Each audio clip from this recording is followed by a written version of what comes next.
السلام علیکم ورحمۃ اللہ وبرکاتہ نحمده ونصلی علی رسولہ الکریم اما بعد فاعوذ باللہ من الشیطان الرجیم بسم اللہ الرحمن الرحیم رب اشرح لی صدری ویسر لی امری واحلل عقدۃ من لسانی یفقہوا قولی۔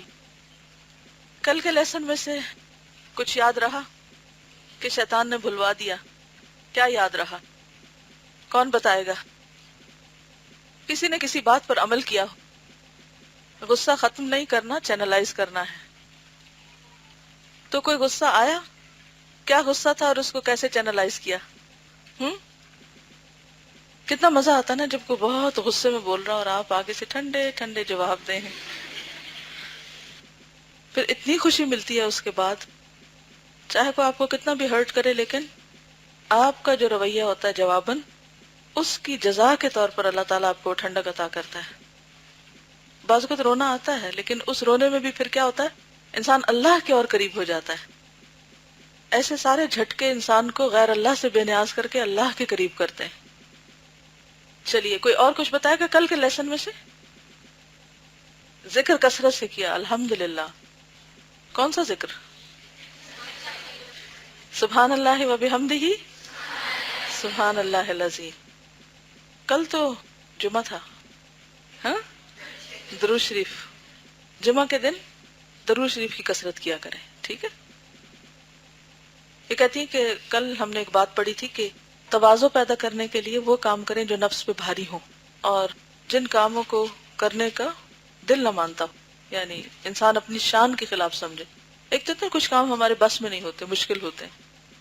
مثلاً اگر کوئی ہم سے کہے کہ ایک من کی بوری اٹھاؤ، تو ہمارے بس میں نہیں ہے۔ اس میں ایسا نہیں ہے کہ ہماری انا کا مسئلہ ہے کہ ہم ایک من کی بوری کیوں اٹھائیں، لیکن یہ ہے کہ بعض چیزیں جسم پہ نہیں، نفس پہ بھاری ہوتی ہیں، تو ایسے کاموں کو کرنا ایک من بوری اٹھانے سے بھی زیادہ مشکل ہوتا ہے۔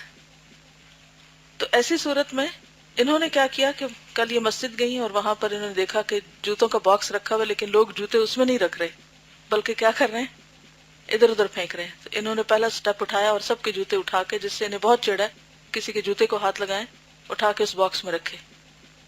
اللہ تعالیٰ اور زیادہ استقامت دے۔ اور کل ایک ہوم ورک ملا تھا کہ اپنے ہاتھ پہ لکھ لیں کہ لوگوں سے پوچھنا ہے کہ اچھا اخلاق کیا ہوتا ہے، یعنی لوگوں کے ذہن میں اچھے اخلاق کا کانسیپٹ کیا ہے۔ تو کیا جواب ملا؟ آپ کو کیا ملا؟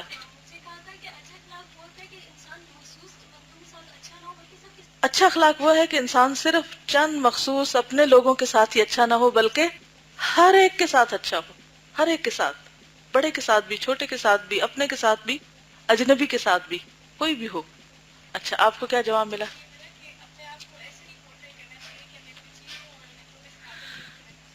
جی، اپنے آپ کو اس طرح نہ پورٹری کریں کہ میں کوئی بڑی چیز ہوں، بلکہ دوسرے کو بھی اہمیت دیں۔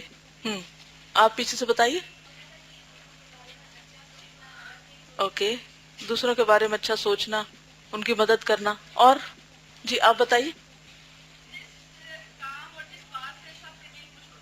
جس کام اور جس بات سے سب کے دل خوش ہو جائیں۔ تو آپ نے پھر کلیریفائی کیا کہ وہ بس اللہ رسول کی ناراضگی کی بات نہ ہو، کیونکہ بعض اوقات لوگ دوسروں کو ہنسانے کے لیے جھوٹ بولتے رہتے ہیں، اور وہ کیا کہتے ہیں کہ ہم کسی کا دل خوش کر رہے ہیں، اور دل خوش کرنا نیکی ہے، تو کیا یہ نیکی ہوگی؟ نہیں ہوگی۔ اور ٹھیک ہے، جی آپ فرمائیے، لیفٹ سے پیچھے سے۔ نماز اول وقت میں پڑھنے کی کوشش کی تو برکت کا احساس ہوا۔ جو اپنے لیے پسند ہو وہی دوسرے کے لیے پسند ہو،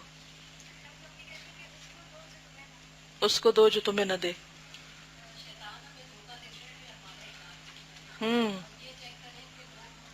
ایک معیار بھی ہم اپنے لیے رکھیں کہ ہمیں شیطان یہ بھی دھوکہ دیتا ہے، یا ہمارے نفس کا یہ دھوکہ ہوتا ہے، سیلف ڈسپشن ہوتی ہے کہ ہمارا اخلاق بہت اچھا ہے، لیکن گھر والوں سے پوچھ کر دیکھیں یا قریب والوں سے پوچھ کر دیکھیں کہ وہ کیا کہتے ہیں کہ واقعی ہمارا اخلاق اچھا ہے، وہ ہمارے بارے میں کیا گواہی دیتے ہیں، کہیں ایسا تو نہیں کہ وہ ہم سے دور بھاگتے ہوں۔ جی آپ فرمائیے۔ ٹھیک ہے، آگے پڑھیں۔ چلیے، فصل دوم، تہذیب اخلاق، اخلاق کو مہذب بنانا، کاٹ چھانٹ کرنا، اس کو درست کرنا۔ یہ تو آپ کو معلوم ہو چکا کہ اخلاق میں اعتدال نفس کی صحت اور اعتدال سے نکل جانا بیماری ہے۔ کیا سمجھ میں آیا؟ اخلاق کس چیز کا نام ہے؟ اصل میں اگر ہم کل کے سارے چیپٹر کو بریفلی بیان کریں تو وہ انہوں نے اس اگلے فصل دوم کی شروع میں پہلی لائن میں بتا دیا کہ اصل اخلاق کیا ہے، کہ انسان اپنے اخلاق میں، اپنی عادات میں اعتدال رکھے۔ کل 3 چیزیں میں نے بتائی تھی نا کہ ہر انسان کے اندر کچھ کوالٹیز گاڈ گفٹڈ ہوتی، اس میں انسان کو محنت نہیں کرنی پڑتی۔ کچھ چیزوں کی کمی ہوتی ہے، ان کو کیا کرنا ہوتا ہے، ان کو معتدل حد پہ لانا ہوتا ہے، اور کچھ چیزیں ہمارے اندر بہت زیادہ ہوتی ہیں، ان کو کیا کرنا ہے، نیچے لا کر اعتدال پہ لانا ہے۔ تو اصل اخلاق کس کا ہے؟ جس کا رویہ معتدل ہے، جو گفتگو میں اعتدال رکھے، جو کھانے میں اعتدال رکھے، جو سونے میں اعتدال رکھے، جو ہنسنے میں اعتدال رکھے، جو پہننے میں، خرید و فروخت میں، لوگوں کے ساتھ تعلق میں، محبت میں، نفرت میں، دوستی میں، دشمنی میں، اور گفتگو تو میں نے بہت پہلے بیان کی تھی کہ بہت بڑی بیماری ہے گفتگو میں حد سے باہر نکلنا۔ ہاں، اور کس چیز میں سوچئے ذرا، اور کس چیز میں اعتدال؟ اگر آپ ایک چھوٹا سا اپنے لیے بک مارکر بنا لیں، یا چھوٹا سا پوسٹر بنا لیں، یا اسٹکی نوٹ پہ یہ بات لکھ لیں، یا کہیں پر بھی کہ اچھا اخلاق معتدل اخلاق، یا حسن اخلاق equal to اعتدال فی کل شیء، اعتدال in everything, every aspect of life، even نماز روزے میں بھی، صدقہ خیرات میں بھی، ہر چیز میں۔ اب وہ اعتدال کی حد کیا ہوگی؟ اب آپ اگر کہیں کہ نہیں 5 وقت کی نماز تو ایکسٹریمزم ہے، 3 وقت کی اعتدال ہے، کیا یہ معیار ہوگا؟ کیا معیار ہوگا اعتدال کا؟ ہاں، نبی صلی اللہ علیہ وسلم اخلاق کے اعلیٰ ترین مرتبے پر تھے، تو آپ کا کیا عمل تھا؟ کسی بھی چیز میں آپ کا طرز عمل کیا تھا؟ وہی بہترین اخلاق ہے۔ اور تو اس میں آپ دیکھیے، اپنے ریمائنڈر کے لیے لکھیے اعتدال، کس میں؟ سب سے پہلے گفتگو سب سے پہلے کریے۔ کیوں؟ اس لیے کہ ہم سب سے زیادہ بے اعتدالیاں کس میں کرتے ہیں؟ گفتگو میں، باتوں میں، گفتگو میں، پھر کھانے میں، سونے میں، اور ہنسنے میں، اور رونے میں۔ بعض اوقات ہم رونا شروع کرتے ہیں تو رونا دنیا کی کوئی طاقت ہمیں چپ نہیں کرا سکتی، کہتے ہیں رونے دو ہمیں، بس مت چپ کراؤ۔ ہنسنے لگتے ہیں تو ایسا لگتا ہے کہ کوئی دیوانگی کا دورہ پڑ گیا۔ نبی صلی اللہ علیہ وسلم کہہ کے لگا کے نہیں ہنستے تھے، وہ مسکراتے تھے زیادہ سے زیادہ۔ ہاں، اور کس چیز میں اعتدال؟ محبت میں، نفرت میں، کیونکہ ہمارا حال عام طور پر کیا ہوتا ہے کہ جب ہم کسی سے محبت کرتے ہیں تو ایک بندے سے محبت کرتے باقی سب کو بھول جاتے ہیں، سب کے حقوق پر سے پش ڈال دیتے ہیں۔ اور نفرت میں، اور کس میں؟ عبادات میں، اور مذاق کرنے میں۔ نبی صلی اللہ علیہ وسلم مزاح فرمایا کرتے تھے لیکن کسی کا مذاق اڑاتے نہیں تھے۔ اور جی اسراف، اور وہ جیسے آیت انہوں نے بتائی تھی نا کہ والذین اذا انفقوا لم یسرفوا ولم یقتروا وکان بین ذلک قواما، یہ عباد الرحمن کی صفات ہیں۔ اسی طرح چلنے میں، چال میں بھی اعتدال ضروری ہے۔ ایسے نہ چلیں کہ لوگ سمجھیں کہ آپ پیچھے کو لگا ہوا آپ کے، اور ایسے سست بھی نہ چلیں کہ جیسے کوئی زندگی میں مقصد ہی نہ ہو۔ اور پہننے اوڑھنے میں، اور غصے میں، ہاں، ہر چیز کے بارے میں۔ اب باقی لسٹ آپ خود کمپلیٹ کرتے جائیں، ٹھیک ہے؟ لیکن یہ بات آپ نے پکڑ لینی ہے، اب یہی آج کے عمل کی مین کی ہے، اس پہ عمل کرنا ہے ہم کو، اعتدال۔ اب آپ دیکھیں بعض اوقات ہم کوئی گیم کھیلنے لگتے ہیں، کھیلتے ہیں نا آپ؟ نہیں، کوئی بھی نہیں کھیلتا؟ کھیلتے ہیں؟ اچھا، کہاں کھیلتے ہیں؟ کمپیوٹر پہ یا فون پہ یا کہاں؟ موبائل پہ؟ اچھا، بالکل نہ کھیلنا اور کھیل میں ہی دھیان لگے رہنا، یہ دونوں کیا ہے؟ ایکسٹریمز۔ اعتدال کیا ہے؟ اچھا، عام طور پہ بچوں کا یہ مسئلہ ہوتا ہے نا، کمپیوٹر پہ بیٹھتے ہیں تو پھر اٹھتے نہیں، چاہے اذان ہو، چاہے ماں سر پہ کھڑی ہو، کچھ ہو، بس کرو بس کرو، سو جاؤ، اٹھو، نہیں سننا ہی نہیں. تو کیا کرنا ہے؟ بعض اوقات ہم بھی بچے بن جاتے ہیں، بڑے بھی بچے بن جاتے ہیں، تو اس میں بھی کیا ہے؟ اعتدال، ہر چیز میں اعتدال.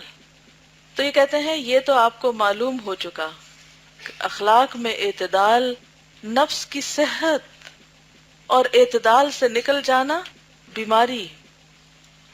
معلوم ہونا چاہیے کہ روح کے علاج کی مثال بھی بدن کے علاج جیسی ہے. اب آج علاج ہوگا کچھ، ہم سب ہاسپٹل میں ہیں، روحانی ہسپتال میں ہیں. جیسے بدن کامل پیدا نہیں ہوتا، یعنی مکمل نہیں ہوتا، کمپلیٹ نہیں ہوتا، بلکہ غذا اور تربیت سے مکمل ہوتا ہے، اسی طرح روح بتدریج یعنی گریجولی درجہ کمال کو پہنچتی ہے. تزکیہ اور تہذیب اخلاق علمی غذا سے مکمل ہوتی ہے. بعض لوگ جسمانی طور پر تو خوب بڑھتے چلے جاتے ہیں لیکن اخلاقی طور پر بڑے نہیں ہوتے، روحانی طور پر میچور نہیں ہوتے، ایموشنلی نہایت اممیچور ہوتے ہیں. چھوٹی سی بات ان کے ایموشن میں تلاطم برپا کرنے کے لیے، ٹریگر کرنے کے لیے کافی ہوتی ہے. اور پھر وہی بات جو شیطان جو ہے وہ انسان کو غصے میں اس طرح لڑکاتا ہے جیسے بچہ گیند کو لڑکاتا ہے. تو اس کانسیپٹ کو سمجھیے. اب آپ دیکھیے کہ آپ جسمانی طور پر اپنے آپ بہت کیئر کرتے ہیں، میرا وزن نہ بڑھے، میرے جسم پہ جھریاں نہ ہو، میری سکن ڈرائی نہ ہو، رنگ پیلا نہ ہو، فلاں بہت کچھ سوچتے رہتے ہیں. اچھا، اب امیجن کریں روح کو کہ وہ بھی ایک جسم کی طرح ہے. تو خود اپنی روح امیجن کریں کہ کیا وہ صحت مند ہے یا بیمار ہے، اس کا کیا سائز ہے اور اس کی کیا شکل و صورت ہے، اس کا کیا حال ہے. اپنی روح کا حال پوچھیں، امیجن کریں اور پوچھیں اپنے آپ سے. اگر آپ کو حد سے زیادہ غم ہے تو آپ بیمار ہیں، غصہ ہے، ان اعتدال سے بڑی ہوئی کوئی بھی چیز، غم، غصہ، محبت، نفرت، سب بیماریاں. کہیں ایسا تو نہیں ہوتا کہ دل میں ہر وقت کوئی غم لگا ہوا ہے، ہر وقت کوئی فکر لگی ہوئی ہے، ہر وقت کوئی بے چینی ہے، ہر وقت کوئی پریشانی ہے. اگر کوئی ایسی سمٹم ہے تو یہ کیا ہے؟ بیماری ہے. بیماری ہے، آپ کی روح بیمار ہے، چاہے آپ کا جسم صحت مند ہو. ویسے یہ نہیں ہوتا کہ روح بیمار ہو تو جسم صحت مند ہو، جسم بھی ضرور متاثر ہوتا ہے. جیسے جسم پر کوئی چیز لگے تو روح متاثر ہوتی. طبیب کا کام یہ ہے کہ صحت کی حفاظت کرے. ڈاکٹرز کیا کرتے ہیں؟ صحت کی حفاظت. کوئی بیمار ہو تو واپس اس کو کس پہ لوٹانے کی کوشش کرتے ہیں؟ صحت پہ. اور اگر کوئی شخص بیمار ہو تو اس کا کام صحت کو واپس لانا ہے. اسی طرح نفس ہے کہ جب وہ پاک و صاف اور اخلاق حسنہ سے مزین ہو تو اس کی حفاظت کرے اور اسے زیادہ طاقتور بنائے. اور اگر اس میں کمال نہ ہو تو اس میں کمال پیدا کرنے کی کوشش کرتا رہے. یعنی مسلسل اس بات کی سٹرگل رہے کہ ہم روحانی طور پر معتدل ہو جائیں اور روح ایک طرح سے پرسکون ہو جائے. سو نہیں جائے، پرسکون ہو. نفس کیا بن جائے؟ نفس مطمئنہ. اور نفس مطمئنہ کب بنتا ہے؟ جب آپ وہ کرتے ہیں جو اللہ کو پسند آتا ہے. اور جہاں آپ وہ کرتے ہیں جو اللہ کو پسند نہیں تو کیا ہو جاتا ہے؟ نفس لوامہ بن جاتا ہے، اندر ہی سے ملامتیں شروع ہو جاتی. تو نفس امارہ تو ہر وقت کیا چاہتا ہے؟ خواہشات کے پیچھے جانا. آپ وہ کرنا چاہتے ہیں جو آپ کا دل چاہتا ہے. دل چاہتا ہے سونے کو تو بھلے نماز کا وقت ہو سو جائیں گے. دل چاہتا ہے کچھ کھانے کو کھانے لگیں گے، چاہے کوئی کہے بھی کہ اس کے انگریڈینٹس جو ہیں وہ ٹھیک نہیں ہے، یہ شک والی چیز ہے، تو آپ کہتے ہیں کوئی نہیں، وہ فلاں بھی تو کھا رہا تھا، کوئی نہ کوئی تعویل کر کے کھا لیتے ہیں آپ. تو یہ کہتے ہیں کہ جیسے امراض بدنیہ کا یعنی جسمانی بیماریوں کا علاج بالضد کیا جاتا ہے. بالضد کا کیا مطلب ہے؟ اپوزٹ کے ساتھ. اگر گرمی ہو تو سردی سے، اگر سردی ہو تو گرمی سے. جیسے کسی کو بخار ہو تو کیسے بخار اتارتے ہیں؟ پٹیاں لگاتے ہیں، بعض اوقات نہلا بھی دیتے ہیں. یہی حال برے اخلاق کا ہے. برائیاں دل کی بیماریاں ہیں. اس کو انڈر لائن کیجئے. برائیاں کیا ہیں؟ دل کی بیماریاں ہیں. ان کا علاج بھی بالضد ہے. جہالت کی بیماری کا علاج علم سے کیا جائے گا اور بخل کا سخاوت سے. اسی طرح تکبر کا تواضع سے اور حرص کا پسندیدہ چیز چھوڑ دینے سے. ٹھیک ہے. اب آپ نے ایک اور مارکر بنانا ہے. ایک طرف اپنی برائی لکھنی ہے اور دوسری طرف اس کا علاج لکھنا ہے.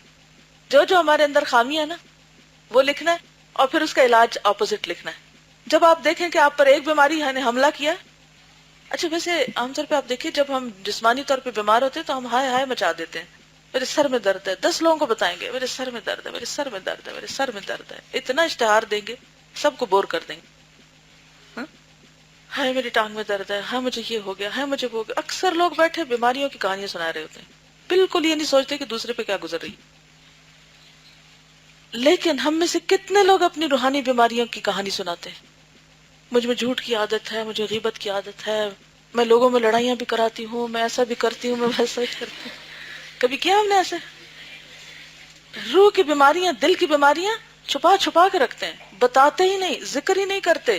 اور خود بھی نفس لوامہ بتائے تو ہم کہتے نہیں نہیں کوئی ایسی بات نہیں, فکر کی ضرورت ہی نہیں. تو آپ دیکھیے کہ پھر علاج کیسے ہوگا, اصلاح کیسے ہوگی, حل کہاں سے ملے گا؟ جس بیمار کو اپنی بیماری کا احساس ہی نہ ہو وہ صحت مند نہیں ہو سکتا. تو پہلی چیز کیا کہ بیمار ریئلائز کرے کہ وہ بیمار ہے اور اسے علاج چاہیے. تو اگر آپ یہ سمجھیں گے تو پھر آپ کیا کریں گے؟ اشتہار بنا کے آپ نہیں لگائیں اپنے کسی گھر کے دیوار پہ, اپنی کسی ڈائری میں لکھ لیں, کہیں بھی نوٹ کر لیں اپنی ساری خامیوں کو. جب میں ماسٹرز کر رہی تھی نا, ایم اے کر رہی تھی, اس وقت میں نے ایک دفعہ اپنے اوپر یہ سارا عمل کیا تھا اور یہ بہت افیکٹو ہوا. میں نے اپنی جتنی بھی دوستیں تھی ہاسٹل میں, جتنے بھی لوگ میرے جان پہچان کے تھے, ان سب کو میں نے کہا کہ آپ سب مجھے میری خامیاں لکھ کر دیں, آپ کو میرے اندر کیا خامی نظر آتی. اچھا کسی نے کچھ لکھ کے دیا, کسی نے کچھ, کسی نے کچھ. تو میں نے کیا کہ ایک بڑے سائز کا رجسٹر ہوتا ہے نا, اس میں میں نے ساری باتیں نوٹ کر لی. مجھ میں یہ ہے, مجھ میں یہ ہے, مجھ میں یہ, مجھ میں. پھر یہ کہ مجھے یہ کرنا ہے, مجھے یہ نہیں کرنا, یہ نہیں کرنا, یہ نہیں کرنا, یہ نہیں کرنا. تو آپ بھی اپنے ساتھ یہ ایکسرسائز کر سکتے ہیں, کیونکہ بعض اوقات ہمیں اپنی بیماری خود نہیں پتا ہوتی. دوسرا دیکھ کے کہتا ہے کہ کیا ہے تمہارا رنگ پیلا کیوں ہو رہا ہے, لگتا ہے تم بیمار ہو. تو ہم کہتے ہیں اچھا, فوراً جا کے دیکھتے آئینے میں کیا ایسی لگ رہی. پھر اس کے بعد آپ کسی سے کنسلٹ کرتے, جہاں بیٹھتے ہیں آپ پوچھتے ہیں اچھا اس کا کیا علاج ہوتا ہے, مجھے کیا کرنا چاہیے. فکر لگ جاتی ہے نا, کیونکہ بیماری تو مہلک ہو سکتی ہے, ہلاک کر دینے والی ہوتی ہے. تو اسی طرح بہت اچھا ہوگا اگر آپ اپنے ساتھ یہی ایکسرسائز کریں. اس کو ریاضت کہتے ہیں نا, کہ ساتھیوں سے پوچھیں آپ کی خامیاں اور پھر علاج تجویز کریں. تو یہاں انہوں نے کچھ بیماریوں کا علاج لکھا ہے, جو بات نہیں پتا اسے پتا کر لیں. جو خرچ کرنے کو نہیں دل چاہتا تو یہ آیت پڑھ کے لن تنالوا البر حتی تنفقوا مما تحبون خرچ کر دیں. اگر کسی چیز کے اوپر کوئی کام آپ کو حقیر لگے کہ یہ میرا کام ہے, یہ میں کروں, نہیں تو اسے کرنا شروع کر دیں کہ میں ہی کروں گی. اور حرص کسی بھی چیز کی ہو, مثلا آپ نے کوئی چیز کھائی, آپ کو بہت مزے کی لگی, پھر آپ کا کیا دل چاہتا ہے اب نہیں لینا, اپنے آپ کو سزا نہیں لینا. بس آپ آج سے یہ کام شروع کریں. کل سنڈے ہے, میں بھی کوئی دعوتیں پارٹیاں ہوں, کوئی میل ملاپ ہو, کوئی آپ کے گھر آئے, کہیں آپ جائیں. چھٹی کو ذرا فری ٹائم پر زیادہ ہی مشکل ہوتی ہے نا, تو پھر انسان ہاسٹل میں بھی ہو تو انسان کہتا ہے آج چھٹی, آج کوئی ذرا کچھ اور پکاتے ہیں یا کچھ اور لاتے ہیں یا منگواتے ہیں یا واٹ ایور. تو اس میں آپ دیکھیے کہ کوئی بھی ایسی چیز جس کی آپ کو حرص ہو, کھانے کی ہو یا سونے کی ہو یا بہت باتوں کی ہو یا کسی کی ملاقات کی ہو یا کچھ بھی, تو کیا کریں, بس نہیں کرنی. اور اگر ہو سکے تو سموار کا کیا کریں. اچھا پچھلے دنوں چونکہ الحمدللہ میں رمضان میں جب آئی تھی, اس کے بعد اللہ نے توفیق دی, عمرے پہ گئی, وہاں سے دبئی جانے کا اتفاق ہوا, تو کچھ عرصہ مجھے عربوں کے بیچ میں رہنے کا موقع ملا.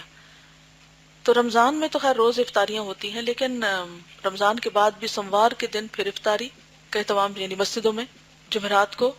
بڑی ایک روحانی سا ماحول مجھے محسوس ہوا. جب میں دبئی آئی تو میں نے سمجھا یہ تو سعودی عرب کا کلچر ہے, یہاں یہ کرتا ہے. جب دبئی آئی تو میں اکثر اپنے بیٹے کو شام مغرب اور عشاء لے جاتی تھی مسجد میں, ایک صبح تو جیسے بچے اسکول یا ادھر ادھر ہوتے ہیں. اب جب میں لے کے جاتی تو کیا ہوتا کہ وہ میں نے دیکھا کہ لوگ کھا پی رہے ہیں, تو مجھے ایک دم تو خیال ہے یہاں کھانے پینے کا بہت رواج ہے. ہمارا گمان ہوتا ہے نا, ہم بغیر سوچے سمجھے کیا کرتے ہیں, دوسروں کے بارے میں فوراً رائے قائم کر لیتے. ان کو کھانے سے کہاں فرصت, ایک دم خیال آتا جاتا ہے. آپ کسی کو بھی کوئی کام کرتے ہوئے دیکھتے ہیں تو ایک دم کوئی نہ کوئی اوپینین بن جاتا ہے, یا وہ صحیح ہوتا ہے یا وہ غلط ہوتا ہے. پھر میں نے اپنے آپ سے پوچھا کہ مغرب کے وقت ہی کیوں ہو رہی ہے, کیا ہو رہا. تو پھر مجھے خیال ہے کہ اچھا روزہ ہوگا. پھر میں نے پوچھا تھا کہاں روزہ ہوتا ہے. جو روزے کے دن صرف مردوں میں نہیں, خواتین میں بھی یہ رواج ہے کہ وہ مل کے چلے جاتے ہیں کہاں, مسجد میں مغرب کے وقت, وہیں افطار کیا, وہیں نماز پڑھی, عشاء پڑھی اور پھر گھر آ گئے. یہ پکنک ہے.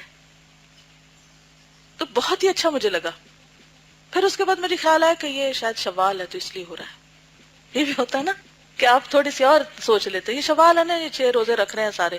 پھر میں نے پوچھا, میں نے کہا کہ عام طور پہ بھی ہوتا ہے. کہتے ہیں عام طور پہ بھی ہوتا ہے. یعنی جیسے فیملیز آپس میں طے کر لیتے ہیں آج سب روزہ رکھ لیں گے, میری طرف آج سب افطار کریں, میری طرف ڈنر کریں. یعنی رمضان کے علاوہ بھی یہ سلسلہ چلتا ہے. لیکن ہمارے ہاں میں نے کہا کہ ہمارے ہاں تو کوئی کانسیپٹ ہی نہیں کہ ہم سب دوست مل کے کہیں آج ہم سب روزہ رکھیں گے اور مل کے اس جگہ یا اس جگہ افطار کریں گے ادر دین رمضان. اور پھر افطاری بھی کوئی بہت لیوش نہیں ہوتی. کیا ہے, دہی ہے, کھجور ہے, سوکھی روٹی ہے, پنیر ہے, قہوہ ہے, بس. ہاں گھروں میں اگر ڈنر ہوتا ہے تو اس میں پھر مزید کچھ ہو جاتا ہے. تو ہمیں اس سنت کو بھی رواج دینے کی ضرورت ہے کہ ہم, میں نہیں کہتی کہ سنت افطاریوں کا اہتمام, کیونکہ جب سنت ہمیں ایسی سنت پھر اچھی لگتی ہیں کہ جہاں کھانے پینے کی بات ہو, لیکن مل کے روزہ رکھنا. مجھے یاد ہے جب ہم چھوٹے ہوتے تھے تو یہ جو بیچ بیچ میں روزے نہیں آتے 15 شعبان کا, اور یہ اب بعد میں پتا چلا کہ 15 شعبان کا روزہ نہیں ہوتا, لیکن شعبان میں ویسے جتنے چاہے رکھو, لیکن صرف 15 کو مخصوص نہیں کرنا. لیکن مجھے یاد ہے کہ ہم اس طرح کیا کرتے تھے, فرینڈز مل کے, ہمارے والد کہتے تھے کہ روزہ رکھو اور پھر مل کے افطار کر لو, اور رات کو جاگ بھی رہو عبادت کے لیے. تو اس طرح کی کچھ چیزیں ضرور ہونی چاہیے. تو حرص کا علاج روزے سے ہی ہو سکتا ہے, کیونکہ سارا دن جو ہمیں ہر وقت دھیان رہتا نا, اچھا یہ کھا لیں وہ کھا لیں, بعض اوقات یہ ہوتا ہے نا کہ بہت بڑی چیز نہیں, بس رات چلتے یہ منہ میں ڈال لیا, وہ منہ میں ڈال لیا, کچھ نہ کچھ جگالی ہوتی رہتی ہے. اب تو ببل گم کا اللہ بھلا کرے, اب صرف ببل بھی نہیں رہی, بہت ساری ببلیں آ گئی, رنگ رنگ کے, اس میں بھی ورائٹیز ہو گئی, ایک کے بعد ایک چیز, ایک کے بعد ایک چیز. تو پھر وہ کیا ہوتا ہے کہ دھیان ادھر ہی لگا رہتا ہے. گم کھانے کے پیچھے کیا کانسیپٹ ہے, حتیٰ کہ کلاس میں بھی کھا لیتے ہیں, چبا چبا کے چبا چبا کے چبا چبا کے. مجھے کبھی اس کی سمجھ نہیں آئی کہ اس کے پیچھے نفسیات کیا ہے, سوائے اس کے کہ انسان حیوان بنا رہے. جانور کرتے ہیں نا, جب کھا چکتے ہیں تو کیا کرتے ہیں, گائے بھینس کو دیکھا, جب کھا لیتے ہیں نا تو پھر وہ دوبارہ اوپر والے معدے کا کھانا واپس لاتے ہیں. یس, کیونکہ ان کو تو کوئی غم نہیں دیتا, اور ہرس ان کی اتنی ہوتی ہے کہ جو کھرلی میں پڑا ہوتا سارا ہی کھا جاتے ہیں اکٹھا. یہ نہیں کرتے چھوڑ دیں, سارا کھا جاتے ہیں. اگر آپ کبھی آبزرو کریں نا کیسے کھاتے ہیں, وہ چباتے بھی خاص نہیں, گلپ گلپ گلپ کھائے جاتے ہیں. تو ہم میں سے بھی بعض لوگ اسی طرح کھاتے ہیں, بس منہ میں ڈالا گڑپ, اور پھر اس کے بعد جگا لی. یہ انسانی عادات تو نہیں ہے.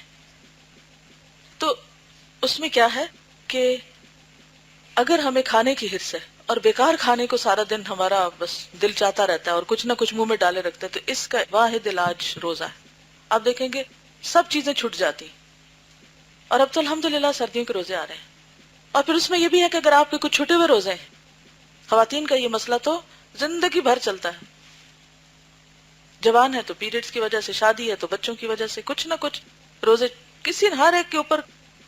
آپ میں سے کتنے لوگ ہیں جن کے اوپر کوئی ایک بھی روزہ نہیں ہے فرض؟ دیکھیے ہارڈلی چند ہاتھ کھڑے.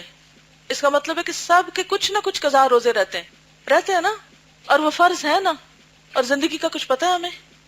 پھر کیا کرنا ہے, روزے رکھنے ہیں انشاءاللہ, اور سب سے پہلے قضا روزے رکھنے ہیں تاکہ فرض چکائیں, فرض پورا کریں.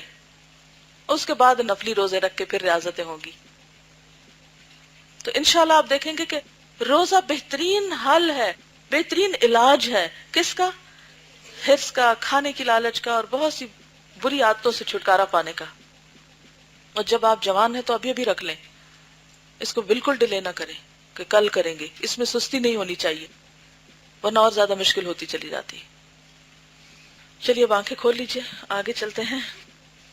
پھر لکھتے ہیں کہ جیسے بیمار بدن کی صحت کے لیے بعض اوقات کڑوی دوائیں استعمال کرنی پڑتی ہیں اور مرغوب چیزوں سے پرہیز کرنا پڑتا ہے, مرغوب یعنی پسندیدہ, اسی طرح دل کی بیماریوں میں بھی مجاہدے کی کڑواہٹ اور علاج میں صبر کرنا پڑتا ہے. بلکہ اس میں تو بطریق اولا کرنا چاہیے, نہیں پرائرٹی پر. طریق کا مطلب ہوتا راستہ, اولا سب سے اوپر. کہ بدنی امراض سے تو موت کی صورت میں نجات مل جاتی ہے، لیکن دل کی بیماری ایسا عذاب ہے جو موت کے بعد بھی ہمیشہ رہے گا۔ یعنی جسمانی بیماریوں سے چھٹکارا ہو جاتا ہے کب؟ جب انسان فوت ہوتا ہے، لیکن جو روح کی بیماریاں، اخلاق کی بیماریاں، جو دل کی بیماریاں ہیں، وہ مر کے بھی ختم نہیں ہوگی، وہ ساتھ جائیں گی۔ اسی لیے اللہ تعالیٰ نے کیا فرمایا؟ کچھ لوگوں کی سزا کہ آگ ان کے دلوں کو پکڑ لے گی۔ تطلع علی الافئدہ، دلوں کو جا پکڑے گی، کیونکہ دل بیماریوں کی جڑ تھے، ان کو پاک نہیں کیا گیا تھا، انہیں صاف نہیں کیا گیا تھا، وہ اسی کے اندر رہی حتیٰ کہ مرتے ہوئے لے کے مرے۔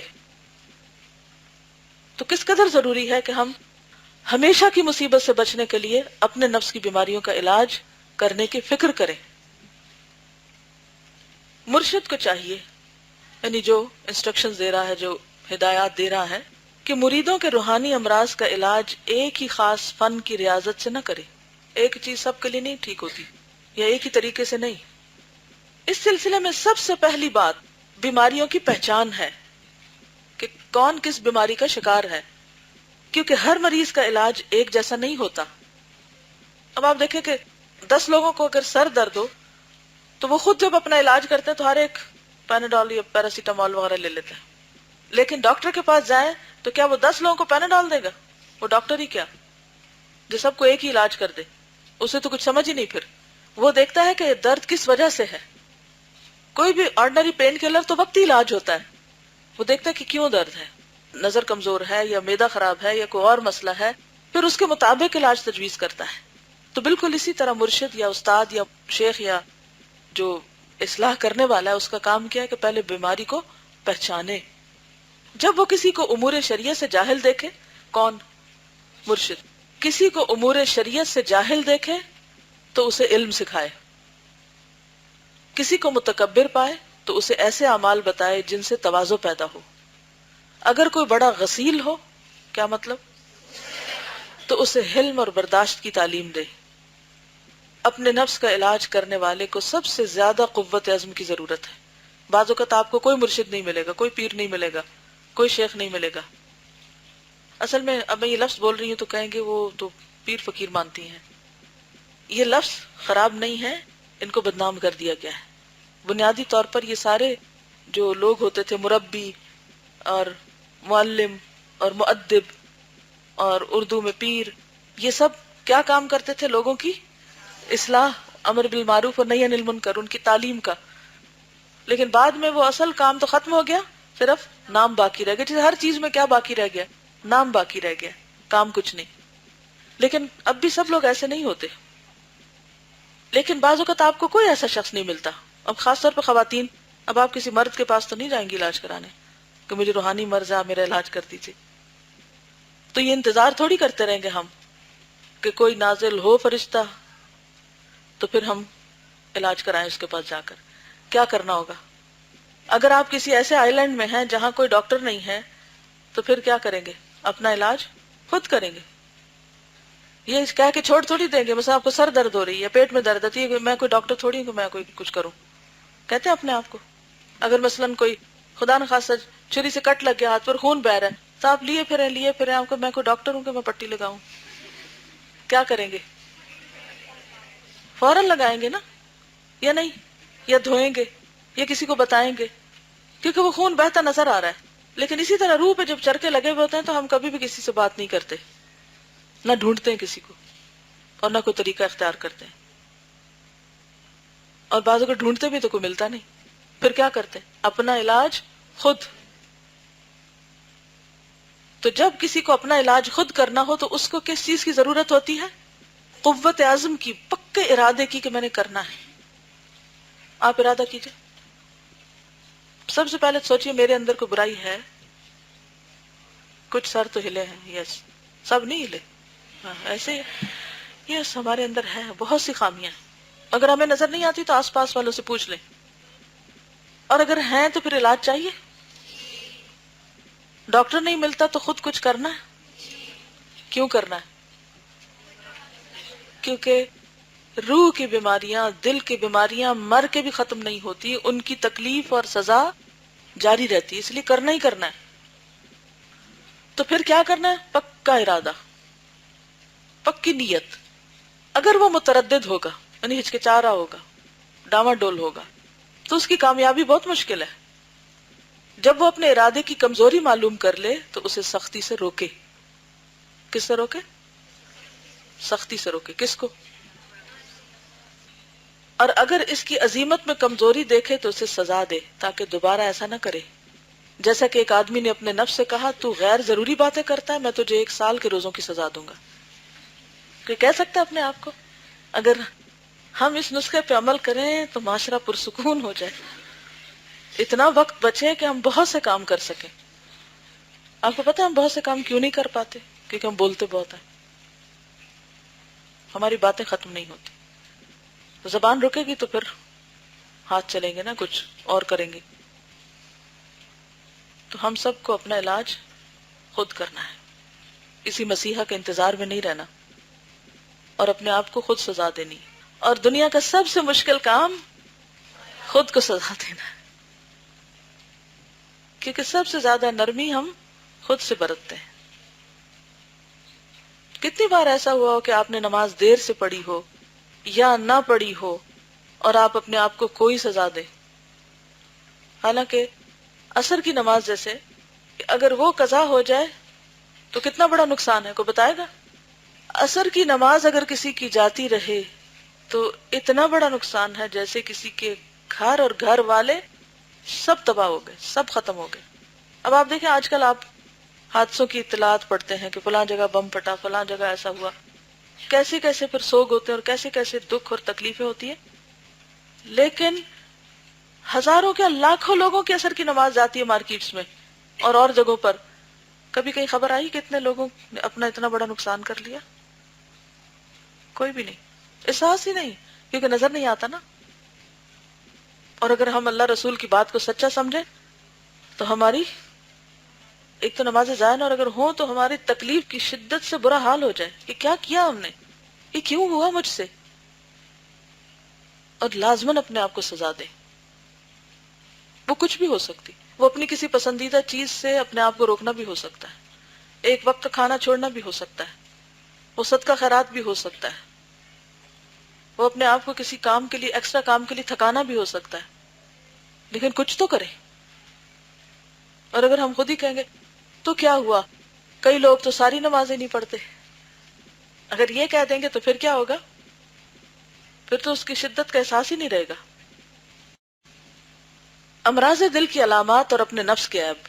معلوم ہونا چاہیے کہ ہر عضو ایک خاص فعل کے لیے پیدا کیا گیا ہے. ہمارا ہر آرگن، لم، ایک مخصوص کام کے لیے. اس کی بیماری کی علامت یہ ہے کہ وہ اس کام کو سر انجام نہ دے سکے. اگر کانوں سے سنا نہ جائے تو آپ کیا کہتے ہیں؟ کان صحت مند ہے میرے بات. آنکھیں دیکھ نہ سکے تو کہا آنکھیں صحت مند ہیں. تو جو عضو بھی اپنا کام نہیں کرتا وہ عضو کیا ہوتا ہے؟ بیمار ہوتا ہے. یا وہ کام تو کرے لیکن اس میں کچھ اضطراب ہو. ہاتھ کی بیماری ہے پکڑ نہ سکنا. کئی لوگوں کا ہاتھ کمزور ہوتا ہے نا تو ہلتے ہیں. راشا کی بیماری ہوتی ہے تو وہ کچھ پکڑ نہیں سکتے. آنکھ کی بیماری ہے دیکھ نہ سکنا. اور دل کی بیماری یہ ہے کہ وہ مخصوص کام نہ کر سکے جن کے لیے وہ پیدا کیا گیا ہے، اور وہ ہے علم اور حکمت اور معرفت اور اللہ تعالیٰ کی محبت اور اس کی عبادت اور ان چیزوں کو ہر خواہش پہ مقدم سمجھنا. یہ ہے دل کے کام. یعنی دل میں کیا چیزیں سب سے زیادہ ہونی چاہیے، کس کو ہر چیز پر مقدم سمجھنا، کس کو ہر چیز پر پرائرٹی دینا. علم کو، علم کو، ٹھیک ہے، نمبر 1 علم کو پرائرٹی دینا. کیا آپ دیتے ہیں؟ یہ صرف پارٹ ٹائم کام رکھا ہوا ہے کہ بس ٹھیک ہے جب ٹائم ملے گا سبق یاد کر لیں گے، پڑھ لیں گے، کام کر لیں گے، ٹھیک ہے. کوئی ضروری ہے؟ خصوصی طور پر وہ لوگ جو کورس کر چکے ہوں. جب تک تو کورس ہوتا ہے نا پکڑ دکڑ کے استاد بٹھا لیتے ہیں، کام کرا لیتے ہیں. لیکن جب ہم آزاد ہوتے ہیں تو پھر خود سے خود پڑھنا، ریڈنگ کرنا، پابندی کرنا کس قدر مشکل ہوتا ہے. پھر ہماری روح سٹارو کرنے لگتی ہے. ہم ہر روز وہ قرآن کا وہ حصہ نہیں پڑھتے، چلے اتنا نہ صحیح کچھ تو پڑھیں. تو سب سے اہم ترین کام صبح اٹھتے ہی ہمارا کیا ہونا چاہیے؟ قرآن کا پڑھنا، نماز کے بعد ذکر اذکار کا کرنا، اور آپ ہو سکتا ہے کہ نہیں اس وقت اسکول آنے کا ٹائم ہوتا ہے، اس وقت بچوں کے جانے کا ٹائم ہوتا ہے، اس وقت فلاں کام ہوتا ہے. بھائی تھوڑا سا پہلے اٹھ جائیے. ہر چیز کے لیے وقت نکالنا پڑتا ہے نا، اگر آپ سمجھتے ہیں. اب یہ تو نہیں نا کہ اگر 8 بجے اسکول لگ رہا ہے اور آپ 7:45 اٹھ رہے ہیں، اور جن کپڑوں سے اٹھے ادھر اوپر گاؤن چڑھایا، ایک ہاتھ میں بستہ پکڑا، دوسرے میں چائے کا کپ پکڑا، پاؤں سے دروازہ کھولا اور دھڑ سے گاڑی میں بیٹھے. ایسا تو نہیں ہو سکتا نا. پھر کہاں گئے ذکر، کہاں گئی قرآن، کہاں گیا ریڈنگ ٹائم، کہاں گئی گھر والوں کی خدمت؟ کچھ بھی نہیں کر سکتے آپ. کیوں دیر سے اٹھے؟ کیونکہ دیر سے سوئے تھے. وہی دیر سے کیوں سوئے تھے؟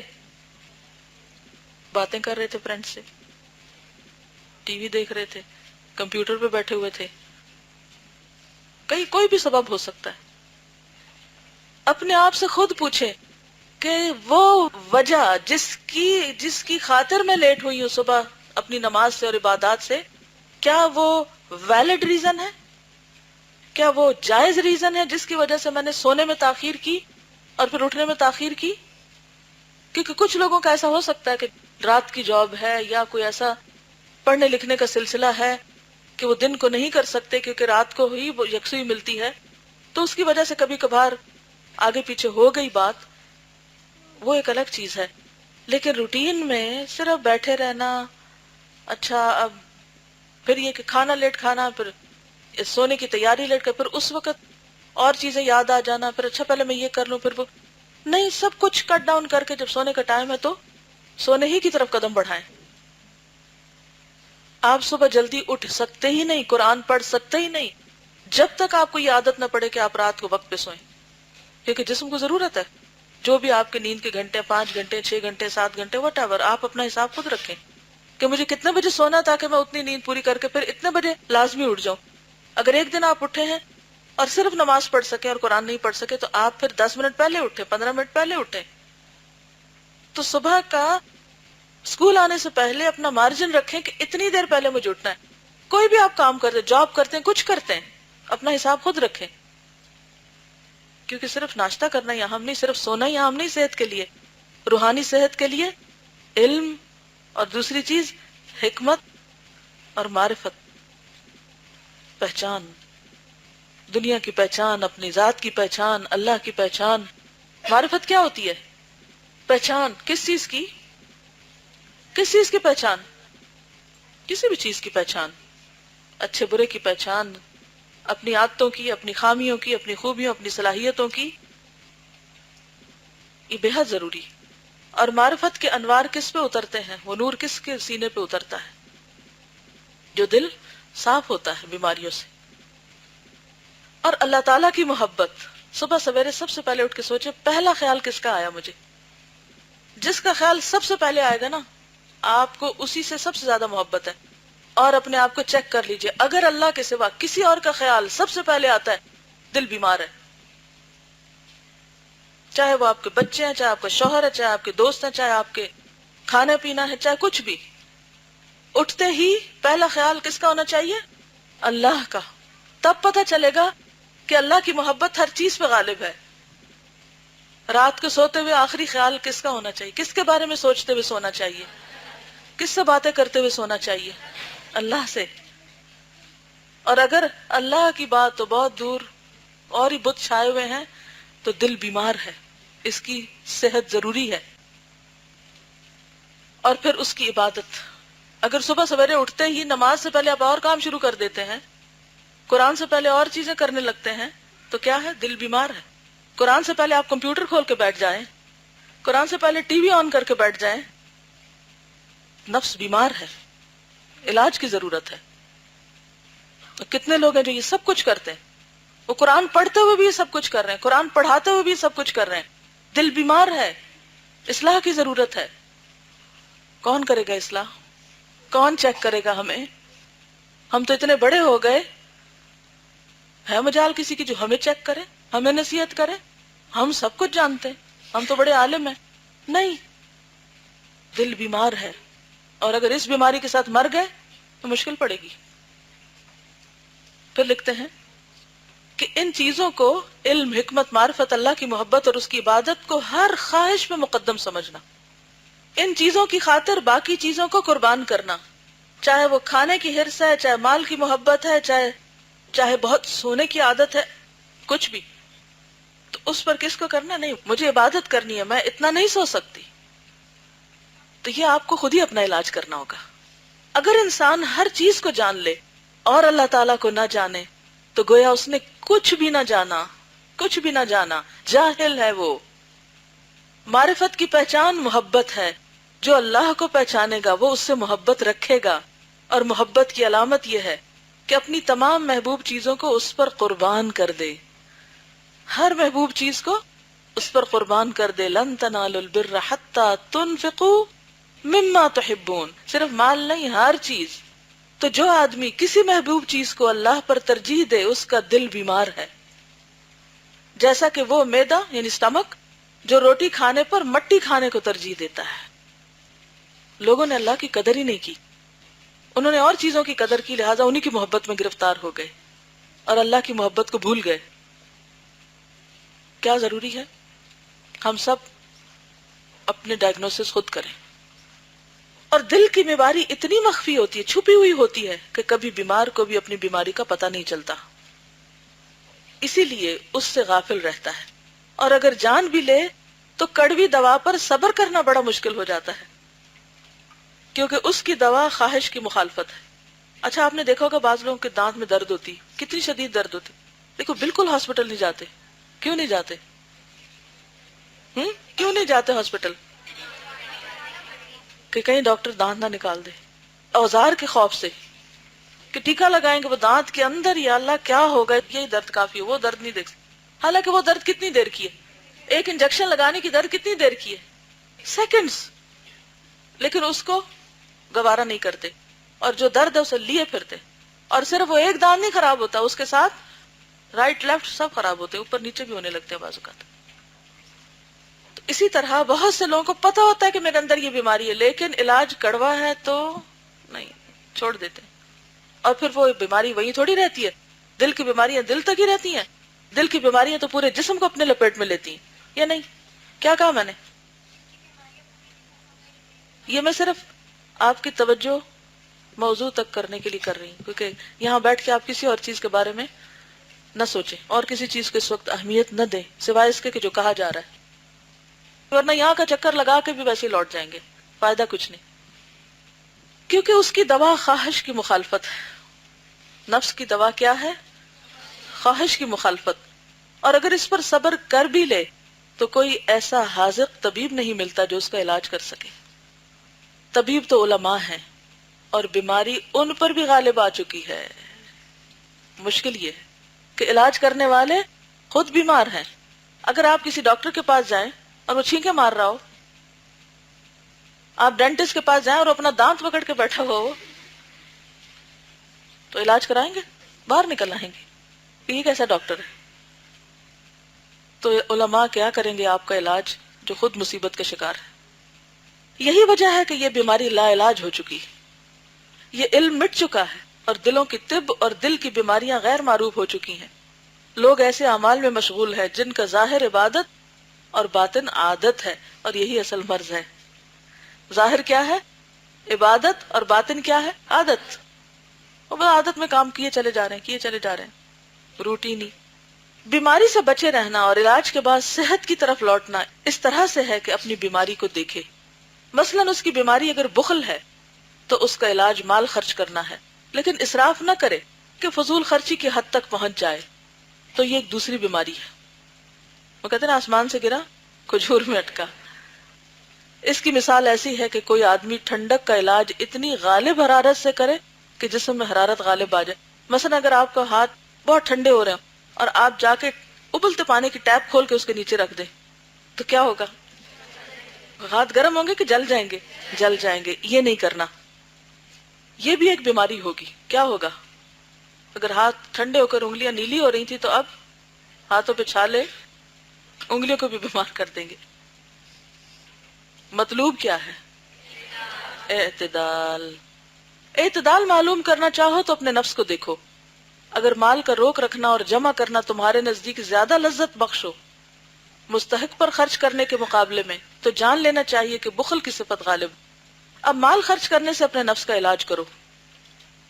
یعنی آپ کے سامنے ایک ضرورت مند ہے، بھوکا ہے، اور آپ چیز روک کے بیٹھے ہوئے ہیں. آپ کو پتا ہے کہ دوسرے کو پیاس لگی اور پانی کی بوتل آپ کے ہاتھ میں، تو یہ روک رکھنا کیا ہے؟ بخل ہے. تو علاج کیسے ہوگا؟ کہ دے دیں وہ بوتل دوسرے کو، نہیں دل چاہ رہا تب بھی دے دیں. اور اگر بے ضرورت خرچ کرنا تمہارے نزدیک زیادہ آسان ہو، کئی لوگ ہوتے ہیں نا بس ہر جگہ خرچ کرتے چلے جاتے، ضرورت ہے یا نہیں، عادتاً بنسبت روکنے کے، تو تم میں فضول خرچی کی صفت غالب ہے. اب ہاتھ روکنے کی طرف توجہ رکھو، پھر ہمیشہ اپنے نفس کا محاسبہ کرتے رہو، اور افعال یعنی کاموں کی مشکل یا آسان ہونے سے اپنے اخلاق معلوم کرتے رہو، یہاں تک کہ تمہارے دل کا مال سے تعلق ٹوٹ جائے. یعنی دل میں مال کی محبت نہ رہے، نہ اس کا میلان جمع کرنے کی طرف رہے نہ خرچ کرنے کی طرف، بلکہ تمہارے نزدیک وہ پانی کی طرح ہو کہ نہ اس کو کسی محتاج کی حاجت سے روکو اور نہ کسی کی حاجت کے لیے اسے خرچ کرو. جو دل بھی اس طرح کا ہو جائے گا وہ اس مقام میں اللہ تعالیٰ کے لیے وقف ہوگا، کیونکہ اللہ کی خاطر کر رہا ہے، دے رہا ہے یا روک رہا ہے، اللہ ہی کی خاطر ہے. نہایت ضروری ہے کہ دنیا کی کسی شے سے بھی اس کا تعلق باقی نہ رہ جائے. کون سا تعلق؟ محبت کا تعلق، یعنی شدید محبت کا تعلق جو اللہ کی محبت سے غالب. اس کا مطلب یہ نہیں کہ ہم کسی سے محبت نہ کریں اور محبت کو ایک برا جذبہ سمجھیں، لیکن محبت صرف اس وقت جائز ہے، حلال ہے، خوبصورت ہے جب وہ جائز مقام پر ہو اور اعتدال میں ہو. اللہ کی محبت سے آگے نہ بڑھے، اللہ کی اطاعت سے نہ روک دے، اللہ کے کام کے راستے میں رکاوٹ نہ بنے. تو کوئی بھی چیز انسان کی ایسی نہ رہے دنیا میں کہ جس کی وجہ سے انسان مرنا نہ چاہے، کہ انسان سوچے کہ میں مر گیا تو پھر اس کا کیا بنے. جب مرنے کا سوچتے تو کس بات کا غم لگتا ہے، کس چیز کی جدائی کا دکھ آتا ہے. سوچیے کیا چیز دکھی کرتی ہے کہ اگر مر گئے تو یہ چیز چھٹ جائے گی. ہاں، اولاد، ماں باپ، اور مال، اور پسندیدہ چیزیں. آپ دیکھیں کہ پچھلے دنوں آپ ہی میں سے ایک بچی چلی گئی، 2 ہفتے پہلے فوت ہوئی نا بچی، تقریباً 2 weeks ago. آپ ہی کی طرح اسکول آ رہی تھی، یہاں آ رہی تھی الہدا، اور راستے میں ایکسیڈنٹ ہو گیا. کیا اس کو پتا تھا کل میرے ساتھ یہ ہوگا؟ کسی کو نہیں پتا کل ہمارے ساتھ کیا ہوگا. جو بھی چیزیں ایسی ہیں نا زندگی میں کہ جن کے بارے میں آپ سوچتے کہ مر گئے تو اس کا کیا بنے گا، اس کے بارے میں ابھی سے پلاننگ کر لیں، اس کو ابھی ٹھکانے لگائیں، اس کا کوئی بندوبست کر دیں اور اپنے دل کو آزاد کر لیں. ٹھیک ہے نا؟ اور جب دنیا سے کوچ کرے تو اس کے تمام علائق منقطع ہوں، کسی طرف بھی اس کی توجہ نہ ہو، نہ اس کے اسباب اسے مزین معلوم ہو. اس صورت میں وہ اپنے رب کی طرف نفس مطمئنہ کی طرح رجوع کرے گا. یعنی اگر آپ نفس مطمئنہ لے کر مرنا چاہیں تو پھر کیا کریں؟ مرنے سے پہلے ہی نفس مطمئنہ بنے، اور ہر وقت اپنے دل پہ دھیان رکھا کریں کہ کیا کیفیت ہے اس کی، غفلت ہے، خوشی ہے، اطمینان ہے، کوئی کمی ہے اس کے اندر. کیا آپ کو لٹرلی فزیکلی کچھ فیلنگ آتی ہے اپنے دل کی طرف سے کہ اعتدال میں ہے، یا دائیں طرف جھکا ہوا ہے یا بائیں طرف جھکا ہوا ہے، یا کچھ کٹ کٹ لگی رہتی ہے کہ کچھ there is something wrong، یا کوئی اداسی یا کوئی پریشانی یا کوئی غم یا کوئی غصہ یا کوئی، یہ چیزیں آتی ہیں، لیکن کیا کرنا چاہیے؟ ان کو باہر نکال کے پھر سٹیبل کر دینا چاہیے. یہ فطرت کا قانون ہے نا کہ ہر چیز اپنی ایڈجسٹمنٹ کرتی رہتی ہے، یا نہیں؟ اس لا کو جانتے کہ نہیں جانتے؟ آپ نے دیکھا ہوگا مثال کے طور پر پانی جس کو ہم کہتے ہیں روم ٹیمپریچر، یہ اس کی اصل حالت ہے. اگر آپ اس کو ابال کے چھوڑ دیں تو کیا کرے گا؟ تھوڑی دیر میں کس پہ پلٹ آئے گا؟ اپنی اصلی حالت پہ. اگر اس میں بہت سی برف ڈال دیں اور کچھ دیر کے لیے چھوڑ دیں تو کیا ہوگا؟ تو وہ اعتدال پہ لوٹ آئے گا نا. یہی چیز ہر جگہ نظر آئے گی آپ کو. فزکس نہیں پڑھی آپ میں سے کسی نے؟ کیا پڑھا ہے اس میں؟ یہ اللہ تعالیٰ کا ایک خوبصورت قانون ہے ٹھیک ہے؟ کس پہ آنا چاہیے؟ اعتدال پہ. ادھر جھکتا ہے تو کیا کریں؟ واپس لائیں. ادھر جھکتا ہے تو کیا کریں؟ اس کو اپنی اصلی حالت پہ لائیں، جو اس کا اصل کام ہے اس پہ رکھیں. Back to basic. اٹھتے بیٹھتے چلتے پھرتے کھاتے پیتے سوتے جاگتے ہر وقت دل پہ نظر رکھیں کہ کیا حال ہے اس کا. اپنا حال خود پوچھتے رہا کریں اندر ہی اندر. کوئی غم ہے تو کیوں ہے؟ بہت خوشی ہے تو کیوں ہے؟ کس چیز کی خوشی؟ کیا واقعی اتنی خوش ہونے کی چیز ہے؟ اس سے بڑی خوشی بھی ہے اور اللہ کو پانا ہے. کوئی اور جھانک کے دیکھ سکتا ہے آپ کے دل میں کیا ہے؟ کوئی اور آپ کو بتا سکتا ہے؟ کوئی نہیں مدد کر سکتا، خود کرنا ہوگا. ہمارے اختیار میں نہیں ہوتا، لیکن وہ چیزیں جو اس کا بیلنس خراب کرتی ہیں ان ریزنز کو ہم جانتے ہیں، پھر ان سے بچنے کی کوشش کریں. مثلا اگر آپ کسی کو برا بھلا کہیں گے نا، غصہ کریں گے، اس کے بعد دل کی حالت کیا ہو جاتی ہے بتائیے؟ نفس مطمئنہ ہو جاتا ہے. ہم کہتے ہیں نا کہ اگر غصہ ہے تو نکال دو. عام طور پہ مشورہ کیا دیا جاتا ہے کہ جو کچھ اندر بھرا ہوا ہے بول دو، پھر تم ہلکے ہو جاؤ گے. واقعی وہ نفس تو ہلکا ہو جاتا ہے، نفس کا غبار تو نکل جاتا ہے، لیکن دل کی حالت کیا ہو جاتی؟ اگر آپ کسی کے ساتھ زیادتی کریں، 1 انچ بھی زیادتی کریں گے تو ہو نہیں سکتا کہ دل کے اوپر بوجھ نہ آئے. کیا غیبت کر کے دل خوش ہو جاتا ہے؟ کسی کو لیٹ ڈاؤن کر کے، جھوٹ بول کے، خیانت کر کے، وقت ضائع کر کے، زیادہ ہنس کر، زیادہ روک نہیں. وہ وقتی طور پر آپ کا ایک کتھارسس سا ہو جاتا ہے، لیکن پھر کیا ہوتا ہے جب آپ بہت بھی ہنس لیتے ہیں اس کے بعد واپس آ کے دل کی حالت کیا ہوتی ہے؟ کیا ہوتی ہے؟ اداسی فوراً ہوتی ہے. صرف ایک چیز ہے کہ آپ اچھی سے نماز پڑھ کر لوٹے، پھر دل کی حالت کیا ہوتی؟ قرآن کی کلاس سے باہر نکلے، دل کی حالت کیا ہوتی؟ کسی کی مدد کریں، خدمت کریں، دل کی حالت کیا ہوتی ہے؟ ہوتا ہے نا اچھا. بس یہی میرا مطلب ہے کہنے کا کہ ہر وہ چیز جو آپ کے دل کو بوجھل بنائے، آپ کے دل کو بے چین کر دے، اس کا علاج کریں. اور ہر وہ چیز جو آپ کو رب کی محبت میں اضافہ دے، اس چیز کے مزید کرنے کا اہتمام کریں. دونوں اطراف کے درمیان اعتدال حقیقی نہایت ہی مخفی ہے، بلکہ وہ بال سے بھی زیادہ باریک اور تلوار سے زیادہ تیز ہے. تو ضروری ہے جو آدمی دنیا میں اس سیدھے رستے پر قائم رہے، وہ آخرت میں ایسے ہی رستے سے گزر سکے.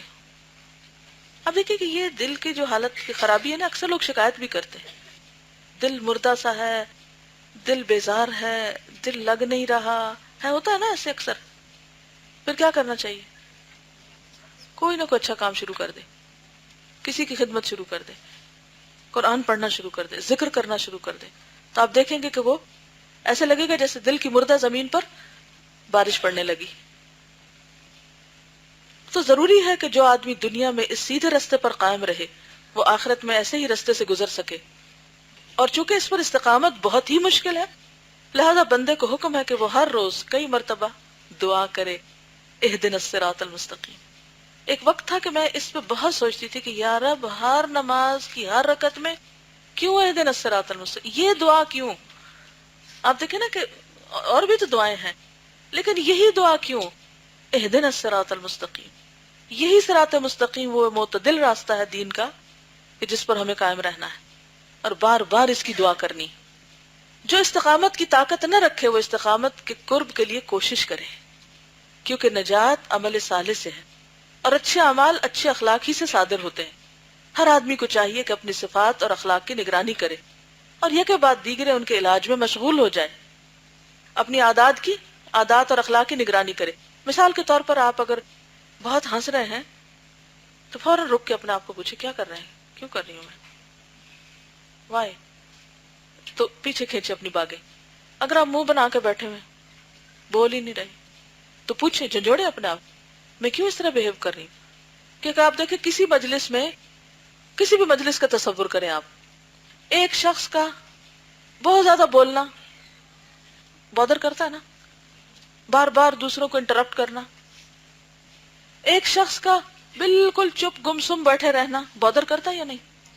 کرتا ہے نا. دوسروں کے اوپر بھاری ہوتا ہے نا، کبھی کیوں نہیں بول رہا، دیے دیے بیٹھے، کسی چیز میں شریک نہیں ہو رہے. اب مثلا سارے گھر والے کھانے پہ بیٹھے، ہلکی پھلکی بات کریں اور آپ منہ سجا کے بیٹھے ہوئے ہیں، تو دوسروں کو فیل ہوگا نا، کیا یہ اچھا اخلاق ہوگا، اچھی عادت ہوگی؟ اور اگر کوئی حال پوچھ بیٹھے تو اتنا چیخ کے جواب دینا کہ تمہیں کیا لگے، مجھے میرے حال پہ چھوڑ دو، نہیں، تو یہ کون جائزہ لے گا؟ خود لینا ہوگا۔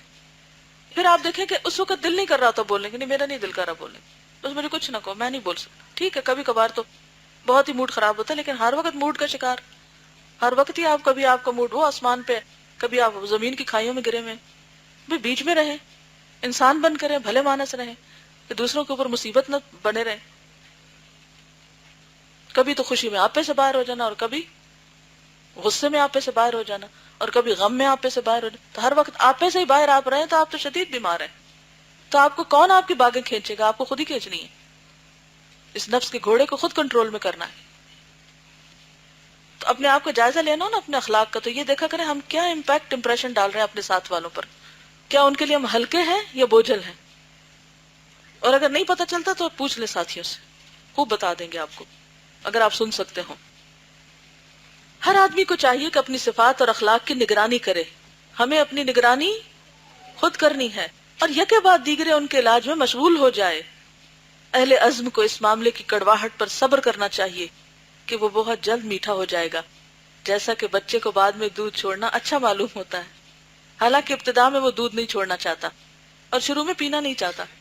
جن ماؤں نے چھوٹے بچے ریسنٹلی کو پیدا کیے یہ دیکھے ہوں گے کہ چھوٹے بچے جب شروع میں ان کو بازو کا دودھ پلانا مشکل ہوتا ہے، دودھ چھوڑنے کے بعد اگر اسے ماں کی چھاتی کی طرف لایا جائے تو اسے ناپسند کرتا ہے، اسے شرم آتی ہے۔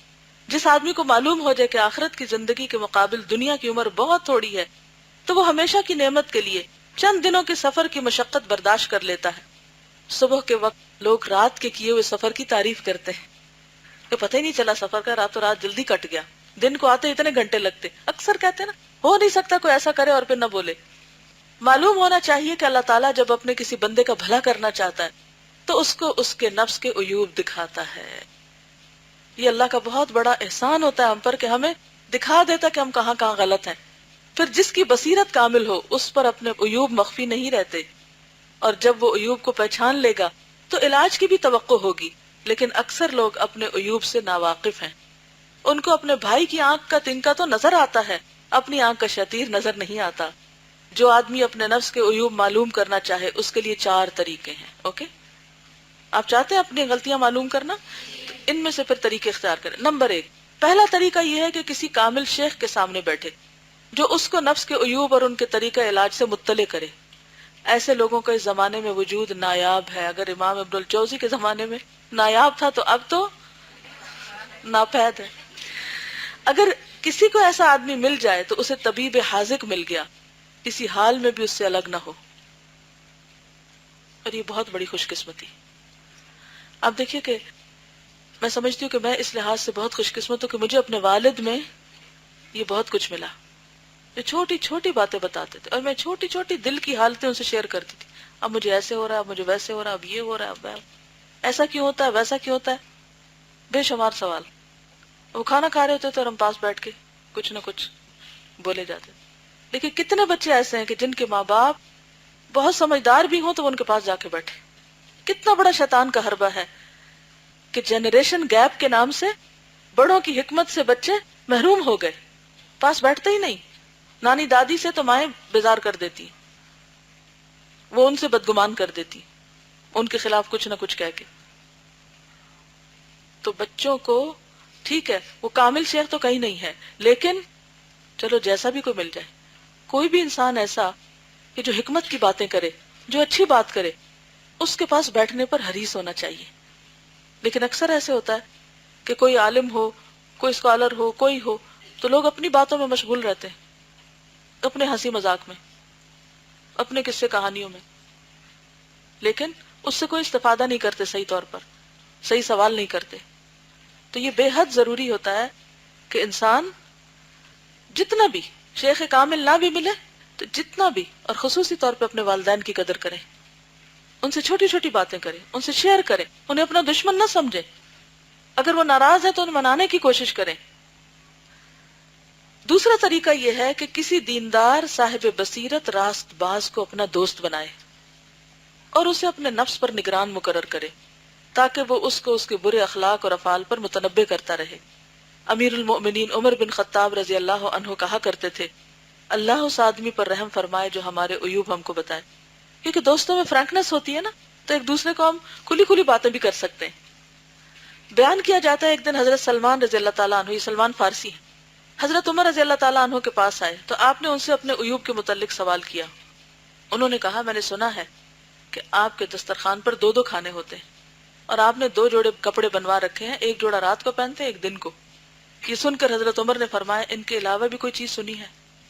کہا نہیں۔ تو آپ نے فرمایا، یہ دونوں باتیں آئندہ آپ نہ سنیں گے، کیونکہ صحابہ کرام کے تقوی کا معیار تو بہت ہی اعلیٰ تھا۔ حضرت عمر رضی اللہ تعالیٰ عنہ حضرت حذیفہ رضی اللہ تعالیٰ عنہ سے سوال کیا کرتے تھے، کیا میں منافقوں میں سے ہوں؟ کیونکہ حضرت حذیفہ کے پاس منافقین کے ناموں کی لسٹ تھی، اور یہ اس لیے کہ جو آدمی بھی ہوشیاری میں بلند مرتبہ والا ہوگا وہ اپنے نفس کو زیادہ متہم کرے گا۔ وما ابرئ نفسی ان النفس لامارۃ بالسوء، وہ کبھی یہ نہیں کہے گا نہیں مجھ میں تو یہ خامی نہیں، میں تو ایسا نہیں کرتا۔ ہاں، اس زمانے میں ایسے دوست کمیاب ہیں جو مداہنت کو چھوڑ دیں، یعنی سستی نہ کریں اور عیب کی صحیح طور پر نشاندہی کریں، یا حسد کو چھوڑ دیں اور ضرورت سے زیادہ بیان نہ کریں۔ ایسے دوست ملنا بھی مشکل ہو گیا ہے۔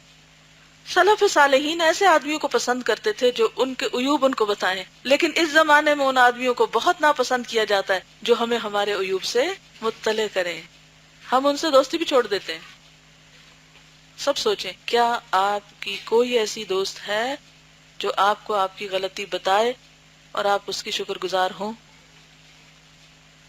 سب اپنا جائزہ لیں۔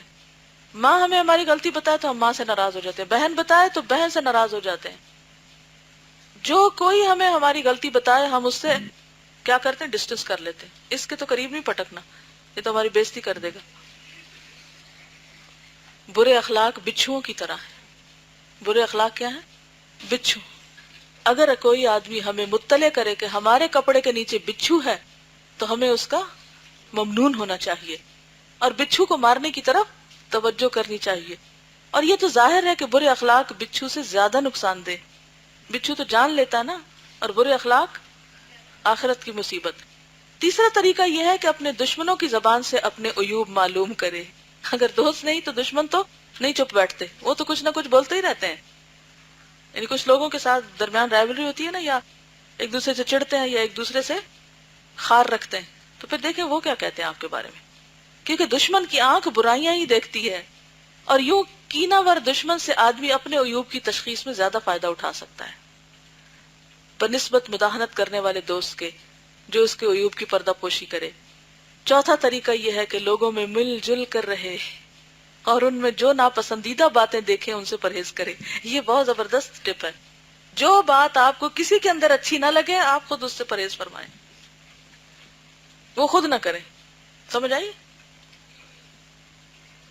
لوگوں کی کچھ عادتیں اچھی نہیں لگتی نا، مثلا بہت بولنا مسئلہ، پھر کیا کریں؟ خود کم بولیں، چپ نہ ہو جائے، کم بولیں۔ ٹانٹ کرنا، بالکل، تو پھر خود اپنے لہجے میں سے ٹانٹ نکال دیں۔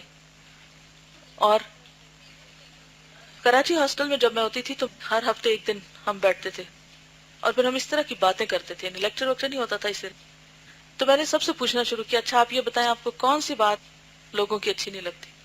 یہ ایسا سوال تھا جس میں سب نے بہت انٹرسٹ لیا اور ہر ایک نے دل کھول کے بتایا، مجھے یہ بات بالکل اچھی نہیں لگتی، مجھے یہ بات بالکل اچھی نہیں لگتی۔ تو اینڈ پہ میں نے کہا پھر ہمیں یہ خود نہیں کرنا جو ہمیں کسی کے اندر اچھا نہیں لگتا۔ پھر میں نے اس کو دوبارہ کرایا کہ کون سی بات دوسروں کی اچھی لگتی ہے، تو اس میں سے کوئی بات اپنے اندر ڈال لیں۔ آئینہ ہوتے ہیں نا لوگ ہمارے لیے۔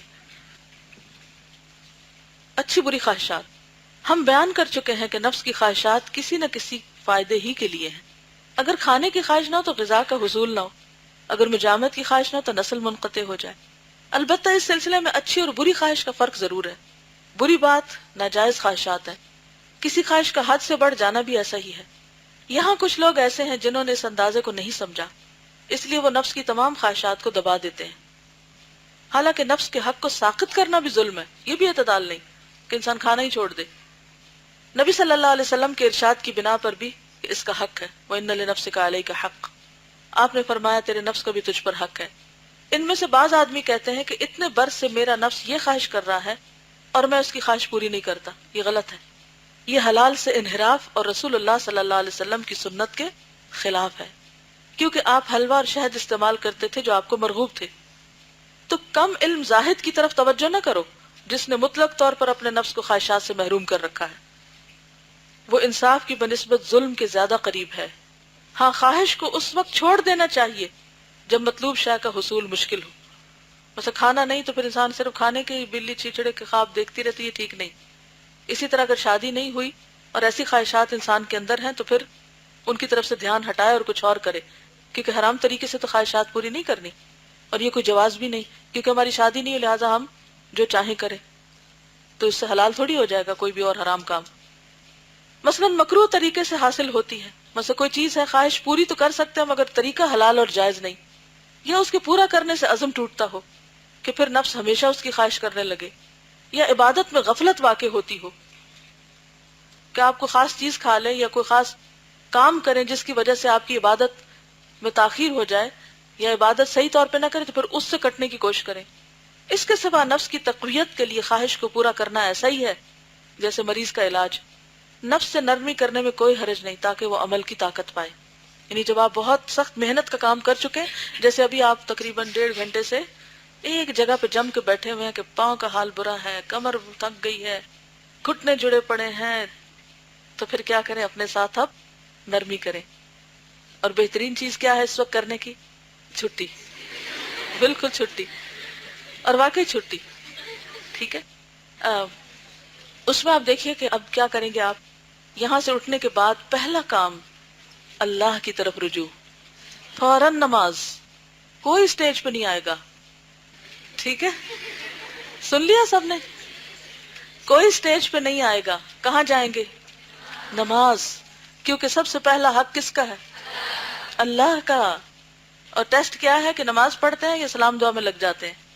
نماز جا کے اچھے سے وضو کر کے خوب خشوع سے نماز پڑھنی اور اللہ سے دعا کرنا ہے کہ اللہ تعالیٰ تو ہمارے دل کو بدل دے اور ہماری بیماریاں دور کر دے۔ وآخر دعوانا ان الحمد للہ رب العالمین، سبحانک اللہم وبحمدک، نشہد ان لا الہ الا انت، نستغفرک ونتوب الیک۔ السلام علیکم ورحمۃ اللہ وبرکاتہ۔